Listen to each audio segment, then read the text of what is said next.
Nick Salerno with us here on the John Mendola Show.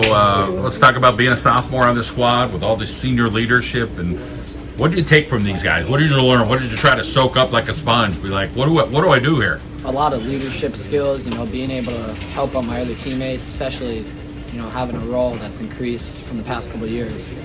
I've also learned, how to get better at soccer, how to be a better friend, like all that normal stuff. And of course, you'll probably be one of the leaders for next year's squad, but you're still concentrating on this year.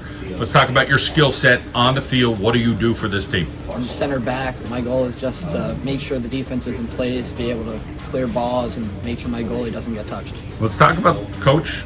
He's like, listen, we're really solid in the back. These guys can get the ball off people, different things. Talk about the guys around you. I have Logan Fanning to my right, the right defender. He's a great defender. He's able to clear a lot of balls. He's everywhere on the field. Next to me, I have Avery Van Leuvener. Next to him, Mike Peregrine. Both those guys I'm able to rely on constantly, and both of them are able to clear balls and make sure our goal isn't touched. You got to have midfielders that can run up and down the field. Talk about some of those midfielders. Luke Furcon, Ivan O'Hara, both those guys are able to make sure some of the pressure gets taken off of us, and they make sure guys aren't ever unguarded.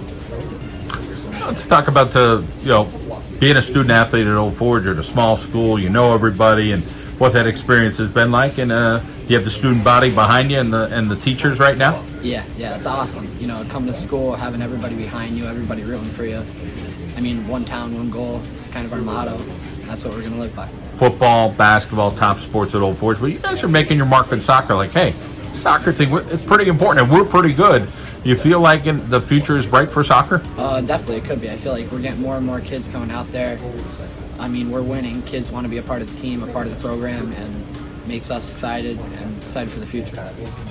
Let's talk a little bit about basketball season. It'll be coming up before you know it.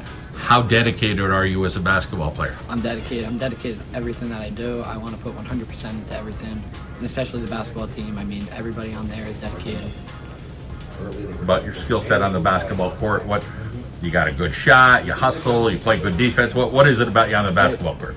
Like soccer, hustler, defense. I care about that stuff. Being able to stop guys, rebounding, just the small things. Who's coming out to root you on at the games, family-wise? Who's there for you? My mom and dad, of course. They're always at every game. My brother, my uncle, who's been a really big part of this. He's been to every game, and he cheers me on a lot. Let's talk about your coach here and his style, what it's like, and what he tries to get out of you guys. He definitely cares a lot about us, and he wants us to play sort of our own way. He doesn't want us to play sloppy, but sometimes he lets that happen. And his main goal is to win, our main goal is to win, and that kind of relates to everything on the field. All right, Nick, good to catch up with you, hear your story, and go get him in basketball season as well. Thanks, sir.